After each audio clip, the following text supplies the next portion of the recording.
Fertility ట్రీట్మెంట్స్‌లో laparoscopy అనేది ఒక అద్భుతమైన ట్రీట్మెంట్. అంటే ఈ లాప్రోస్కోపీ ద్వారా మనం ఎన్నో సమస్యలనేవి ఏవున్నాయనేది కనుక్కోవచ్చు. ఎట్ ద సేమ్ టైమ్ ఆ సమస్యలకి పరిష్కారం అనేది కూడా ఉంటుంది లాప్రోస్కోపీలో. లాప్రోస్కోపీ అనేది ఫర్టిలిటీలో ఎక్కడ మనము ఉపయోగిస్తాము. ఈ విషయం గురించి మనం ఈరోజు మాట్లాడదాము. ఇలాంటి ఇన్ఫర్మేషన్ అనేది మీకు ఇంకా కావాలి అంటే లైక్ చేసి సబ్స్క్రైబ్ చేయండి.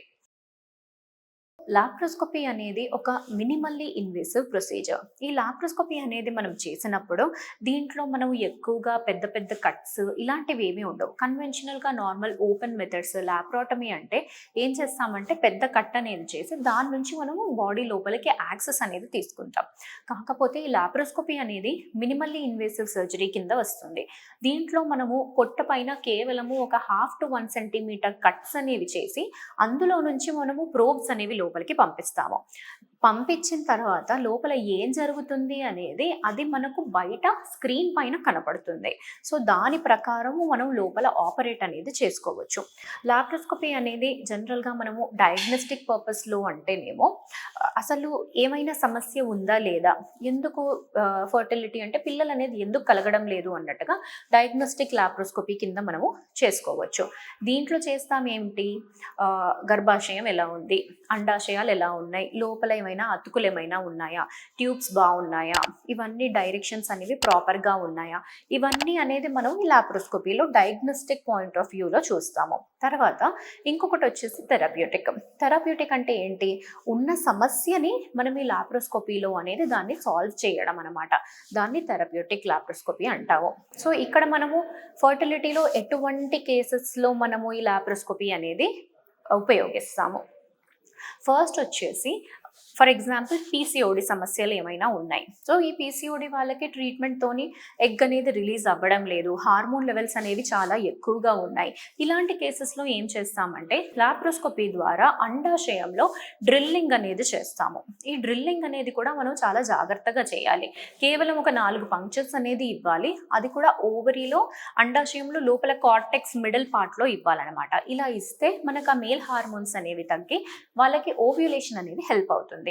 అండ్ ఇంకొందరికి ట్యూబల్ బ్లాక్స్ అనేవి ఉండొచ్చు. సో ఈ ట్యూబల్ బ్లాక్స్ అనేవి కూడా మనకు నార్మల్ ట్యూబల్ పేటెన్సీ టెస్ట్లు ఏవైతే హెచ్ఎస్జి అన్నా కానీ లేకపోతే ఎస్ఐఎస్ అంటే సలైన్ ఇన్ఫ్యూజన్ సోనోగ్రఫీ ఇవేవైతే చేస్తామో దీంట్లో 100% ట్యూబ్స్ అనేవి బ్లాక్ ఉన్నాయి అన్నట్టుగా చెప్పలేమన్నమాట. ఇన్ కేస్ దీంట్లో ఏమైనా బ్లాక్ ఉన్నాయి అంటే మనకు 100% తెలుసుకోగలిగే ప్రొసీజర్ అనేది gold standard method laparoscopy. So ఈ లాప్రోస్కోపీ చేసినప్పుడు ట్యూబ్స్ నిజంగానే బ్లాక్ ఉన్నాయా లేదా అనేది తెలుస్తుంది. ఒకవేళ బ్లాక్స్ ఏమన్నా ఉంటే ఓపెన్ అయ్యేది కూడా ఈ ప్రొసీజర్లో అనేది చేసుకోవచ్చు అనమాట.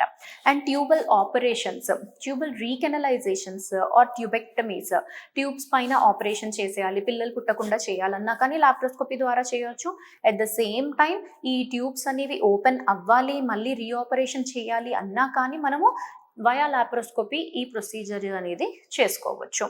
తర్వాత వచ్చేసి గర్భాశయంలో ఎటువంటి సమస్యలైనా ఉన్నా కానీ, ఫర్ ఎగ్జాంపుల్ షేప్ డిఫరెన్స్ అనేది ఏమన్నా మనం చూస్తున్నామో, ఇప్పుడు గర్భసంచి కొందరిలో 2 భాగాలుగా చీలిపోయి ఉంటుంది, ఆర్ గర్భసంచిలో పొర అనేది ఉంటుంది, సెప్టమ్ అంటాము. ఇలాంటి సమస్యలకి కరెక్షన్ మెథడ్స్ అనేది కూడా హిస్ట్రోస్కోపీ అంటే గర్భాశయం లోపల నుంచి మనం ప్రోబ్ పెట్టి యాక్సెస్ చేయడం అనేది హిస్ట్రోస్కోపీ. దానితో పాటు ఈ లాప్రోస్కోపీ అనేది కూడా మనము యాడ్ చేసుకున్నాము అంటే మనకు ట్రీట్మెంట్ అనేది కరెక్ట్గా వస్తుంది. అండ్ కరెక్టివ్ సర్జరీస్ ఏవైతే గర్భసంచి అనేది 2 భాగాలుగా చీలిపోయి ఉందో దాన్ని ఒక భాగంగా యునైట్ చేయడము అనేది మెట్రోప్లాస్టీ అంటాము.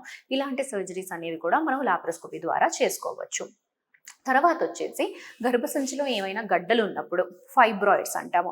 ఈ ఫైబ్రాయిడ్స్ అనేది ఇన్ కేస్ ఆ సైజ్ ఏమైనా ఎక్కువగా ఉన్నా లేకపోతే రాంగ్ పొజిషన్లో ఉన్నా కానీ ఇలాంటి కేసెస్లో ఫైబ్రాయిడ్ ఎప్పుడైతే తీయాల్సిన అవసరము అనేది ఉంటుందో అలాంటి వాటికి కూడా మనము ఈ ల్యాబ్ ప్రొసీజర్ ద్వారా మయోమెక్టమీ అంటే ఫైబ్రాయిడ్ రిమూవ్ అనేది చేసుకోవచ్చు. ఇలాంటి అన్ని ప్రొసీజర్స్ అనేవి ఏవైతే మనం ముందు ఓపెన్ ద్వారా చేస్తుంటేనో ఇప్పుడు ఈ మినిమల్లీ ఇన్వేసివ్ లాప్రోస్కోపీ ద్వారానే 99% సర్జరీస్ అనేవి చాలా మటుకు అయిపోతున్నాయి. అన్లెస్ అండ్ అంటిల్ వాళ్ళకి ఏమైనా ప్రీవియస్ వేరే హిస్టరీ ఆఫ్ సర్జరీస్ ఏమన్నా ఉన్నాయి, లోపలంతా అతుకులు చాలా ఎక్కువగా ఉన్నాయి, అసలు మనకి ల్యాబ్ పోర్ట్ అనేది యాక్సెస్ అవ్వడం లేదు అంటే అలాంటి కేసెస్లో మనం ఏమన్నా ఓపెన్ సర్జరీస్కి వెళ్ళాలా అనేది చూసుకోవాలి. ఇలాంటి కాంప్లికేషన్స్ ఏమీ లేవు అంటే మనము ఈ లాప్రోస్కోపీ ప్రొసీజర్ ద్వారానే మ్యాక్సిమం ఫర్టిలిటీ ఇష్యూస్ అనేవి సాల్వ్ చేసుకునే అవకాశము అనేది ఉంటుందండి. Thank you.